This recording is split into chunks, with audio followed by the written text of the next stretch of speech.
Welcome to Tramlines, a podcast from Agrii. I'm your host, Tony Smith, putting your questions to the experts. Today we're going to be talking about digital innovation and look at what could be the benefits of integrating these technologies into our farming. And to talk us through an exciting new project at Agrii, we're joined by Jonathan Trotter, Technology Trials Manager, and Lucy Cottingham, Digital Agronomy Development Manager. Let's start by asking you a question here, Lucy. You talked about Field of the Future today as a possible title for this podcast. What do you mean by that? So the Digital Technology Farms project is an innovative new project involving the use of several connected technologies that can be used to make agronomic decisions at field scale throughout the growing season. And the idea is that we want this field of the future, which allows growers to use different technology, different digital applications to make decisions on the farm with this real-time data.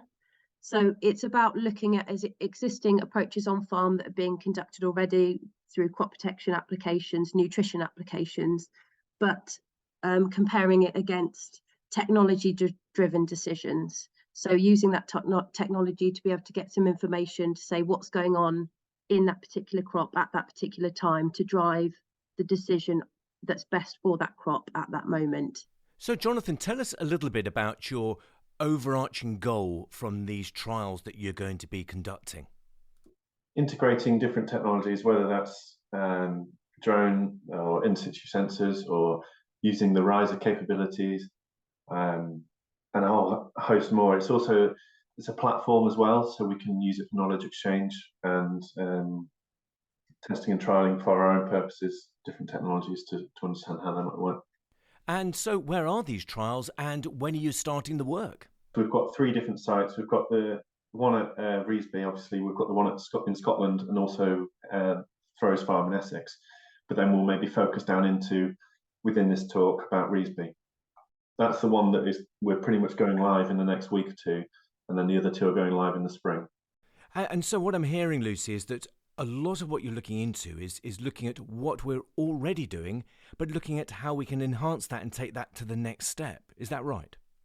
Yeah, absolutely. I think as farmers are always looking to make changes, to adopt different strategies to help with growing their crops, and data and technology should be an element that's brought in to help them to manage their crops more effectively and more efficiently. So if they can make decisions based on what they're getting from real-time data to be able to help them and to help them grow their crops more efficiently and have those discussions with their agronomist about how they can do that as well, then it should be a tool that's in the toolbox to be able to do that. What are you hoping this can achieve for the modern farmer? I think there are quite a few aspects, really. I think for farmers at the moment, there's a lot of pressure to be more transparent in the applications they're putting on and the decisions behind those applications, why they're actually doing it. We know for agronomists, they've got to write recommendations and have a justification for why they're putting on a particular crop protection product. And if we've got data and technology to back up those decisions, I think this can only help going forward for that transparency and traceability. There's also a lot of pressures for being more environmentally conscious. So if we've got technology that can help drive decisions, we know, for example, the amount of nitrate that's in our soil at that particular given time, that might mean that we can adjust our nitrogen applications on that particular crop at that time. And therefore, you're being more environmentally conscious. There's less risk of any losses to the environment. And also there's a cost element in that as well. At the end of the day, farmers are there to make a profit. So if they can reduce their costs by putting on less nitrogen, for example, at that specific time, then it's sort of a win-win, really. We know nitrogen fertilizers are a massive source of greenhouse gases, and we're all, as an industry, we're trying to aim towards becoming net zero. So all of these aspects and the use of technology and data can really help us to do that. So it is, it's a positive, really. Yeah, sure. And Jonathan, I mean, I'd like to sort of talk to you a little bit more about the specific trials. Just before we do, I'm sure a lot of listeners are going, oh gosh, this sounds like potentially a lot more work, having to get more involved with digital technology. You know, Lucy talks about that win-win, which is really important. But how can farmers embrace more of this digital technology to get those wins? And will it be easy for them to be able to do that? So we've got access to all sorts of different technologies, and this whole project is about putting them in front of farmers so they can understand that it's not always 3 to 5 years in the future that these technologies will be available, but they're available now. So some of that might be the Skippy Scout automated drone flying. We're going to be using that for plant counts. We're going to be using that to collect GAI and then make nitrogen applications off of the imagery that we collect there. And that's using AI analytics to actually understand what's going on at the crop across several different points, which we can then use in our agronomy strategy. But then we're also looking at, so that's above ground, we're also looking below ground. We're using in situ soil sensors to determine, again, the nitrogen availability at any one time. So we'll have a real-time availability of nitrogen, and we'll have the above crop analysts with the drone imagery as well. Sure. So let's go back and think about the trials and some of the aspects that you're considering looking at. And I know you've been very, very busy planning. So you mentioned about the soil probes. So tell us a bit more about that. What are you hoping to find out? So what we're doing here is trying to link it all together in a connected way, and that's not really being done at the moment across the industry. So we're going to be using what Riser can provide in terms of the soil analysis and mapping, but also the satellite imagery, pull that together with variable rate technology and these technologies to make really fine adjustments to the crop or our agronomy strategy throughout the year to see if we can then actually make that even more effective at the end of the day when we take that to gross margin. Yeah, sounds very good. And in terms of disease diagnostics, Lucy, what's the aim here? And what diseases are you looking to diagnose? So with the disease forecasting, we want this to be used as a tool to be able to highlight when a particular disease is at risk of coming into that crop. So originally and typically agronomic programs are based around growth stages, and we know that because obviously we want to protect yield for the end result. But if we can use this app to be able to determine when a crop is at risk of a particular disease, so for example at Revesby we've got a field of winter wheat, so we'll be able to use all the disease forecasting on many of the main diseases, septoria, yellow rust, brown rust, those types of diseases, to be able to say, right, okay, this will guide our decision on when we put the products on.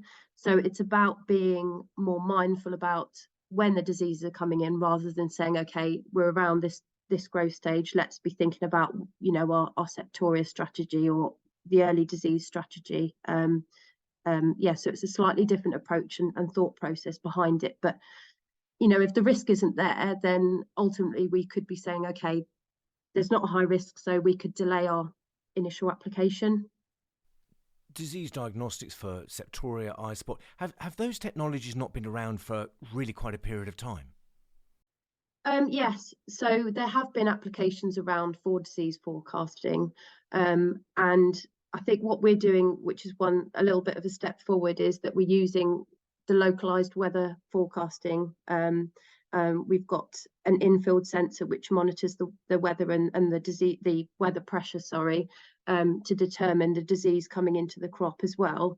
So it should hopefully give us a really defined disease pressure element to it. So we'll know based on what the weather's doing as to when this disease is going to be most rife in the crop, or when it's likely to cause more problems for us. So it's about using the localized information to be able to make the decisions that's most relevant to that particular crop. And so, Jonathan, with all of that valuable data that we possibly could be getting from our fields, and this is what you're looking at, how is it possible to integrate that? I mean, how do we make it usable for the farmer or the agronomist? Yeah, so I suppose a key barrier to adoption of technology on farm is the interoperability of these different technologies. So that's really what we're trying to do. We're trying to bring that together in a really connected way, integrate them into the Riser Contour platform, so then growers don't have to have 50 different apps on their phone. They can actually look at their app on their phone, understand exactly what's going on with the farm in many different aspects, and make decisions accordingly, rather than actually having to spend time and energy, as you say, looking around for different sources of information and data from a whole host of different areas. The must-have variety guide for 2024 is here. The Agrii Seed Spring Crops Yearbook is packed full of information that we hope you find useful. Link in bio. So, Jonathan, I'd like to ask a little bit more about the trials and what you're going to be specifically looking at. I know you've been planning for a long time, so talk us through some of the specific things that you're going to be doing on your trial sites. We're using the Riser soil sampling the contour platform to understand what soil zones we have within that field. We've got a 40-hectare field. There's 10 different soil zones within that field, and what we're doing is placing these in situ nitrogen sensors within those different soil types. So now that we know that they're distributed across that field in an effective way, we can then start to make decisions for those individual soil types with what we're doing in terms of agronomic strategy. And how do you think that data will influence the decisions you make? Well, that's the thing. We're hopefully going to find that out this spring when we especially with the nitrogen applications. It might come down to either timing, it might come down to rate, or how we split the nitrogen. It hopefully will provide us with a few different options, which we can then compare and contrast with what Peter and Richard are doing as the traditional agronomic strategy. Hopefully, that should then prove that we've made a decision according to the technology, which either meant that we put more or less nitrogen on, and we actually got a better nitrogen use efficiency from that in the end. So these additional sources of information, of data, could be really valuable. Yes, so it's another layer of data that agronomists can start to use and leverage basically to make their agronomy strategy more effective. And interestingly, you've both talked about the value of this intricate and precise data that you hope to be gathering from these farm trials. You know, Lucy, as we strive towards net zero and we have the Green Horizons initiative, for example, at Agrii, is this the perfect time to be taking our understanding of data and gathering of data this step further? I think so. I think because of the pressures that farmers do have in being transparent on applications, why they're doing things, the environmental aspects, obviously, and the financials, I think this is the right time to be using technology and digital to be able to help them to make those decisions on farm and to make the right choices for their crops, to work alongside their agronomists, to be able to see the data, to be able to say, right, okay, this is the right approach for this particular crop at this time. So I see that digital and technology is going to become very commonplace on farm and very utilised.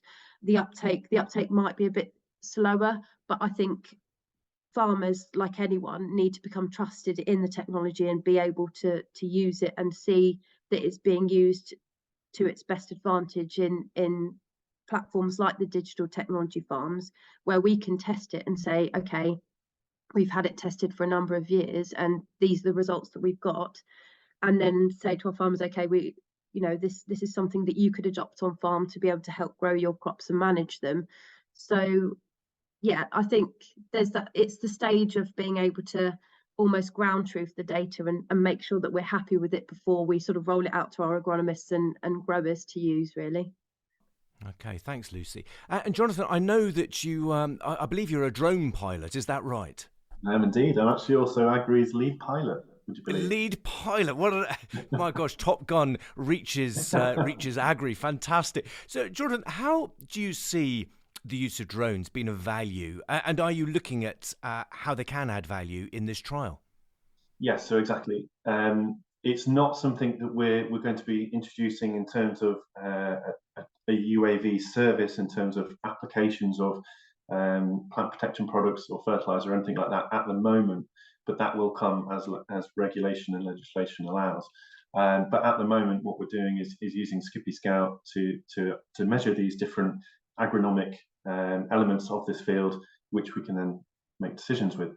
But going forward, yeah, you get the really cool stuff where we might be applying slug pellets, for example. It's been really wet and growers have struggled to get onto the crop. Well, if you could use a drone to apply slug pellets, that kind of really improves the effectiveness of that. Yeah, sure. So you're talking about drones both in terms of gathering data, but also possibly for application as well. It sounds really, really forward-looking. You've mentioned Skippy Scout a couple of times, and I'm not sure if I've missed this, but can you just clarify, what is that? Yeah, so Skippy Scout, it's basically a software that you can use with many different types of drone hardware. So you'll have your drone, you then use the Skippy Scout software, which will then automate the flight planning for you. So basically, you select your field, put your boundaries in, you put in areas that you're interested in within that field. So that might be based off of what you're working with your agronomist, or that might be based off of your satellite imagery that you're using on the Riser platform. And then you send your drone out in an automated way, you press a button, it flies out, it drops down to about 2 meters above the crop, captures information, and then uses AI analytics to analyze that information.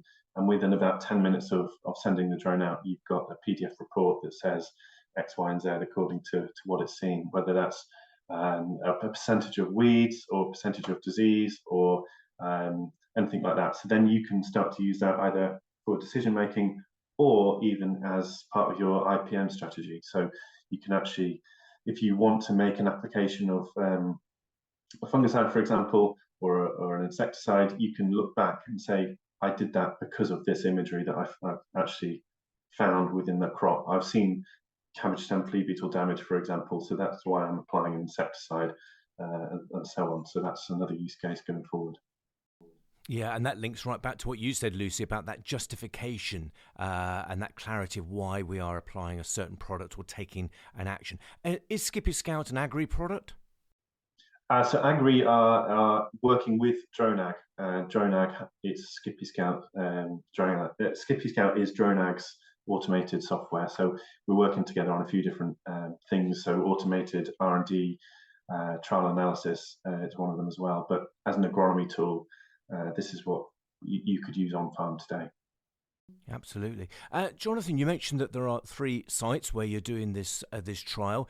How can growers and agronomists and the industry as a whole who are interested in following your work keep a track of it, keep in touch?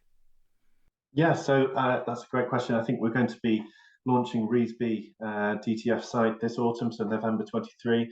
We're going to be launching Throws Farm and Montrose site in Scotland in spring 24. So keep on with social media, but also we're going to be holding specific open days at these specific sites just to focus on technology. So we'll have the technology we've been talking about today, but it's always a moving feast. So we're going to be integrating other technologies as they arise and are identified. So there might be a whole host more technology as of the summer 24. And Lucy, why could it be very important to take an interest in this very innovative work? Because agriculture is always changing, because, like I said before, you've got pressures from all sides. So if we can help with efficiencies on farm, making data accessible, using applications that help farmers make decisions easily, technology, it needs to serve us as both for growers and also for agronomists that are advising. They need to be able to use that technology to get the most out of it and to be able to make the decisions that are right for a particular time and on a particular crop. And Jonathan, from this work, what are you hoping to find that could be really valuable for growers? I'm really looking forward to the knowledge exchange element of this project. So we're going to be integrating all these different technologies, but then bringing them together to say to farmers, look, this is what we've actually been able to understand. This is how you can then understand on your own farm what you can do with technology. Thank you, Lucy and Jonathan, for sharing your thoughts and insights into the field of the future. That's it for this podcast, but do tune in again as we meet the experts throughout the season, exploring the many immediate and longer-term questions for growers and farmers in the UK. If you have any questions that you'd like us to ask the experts, email info@agrii.co.uk. See you next time.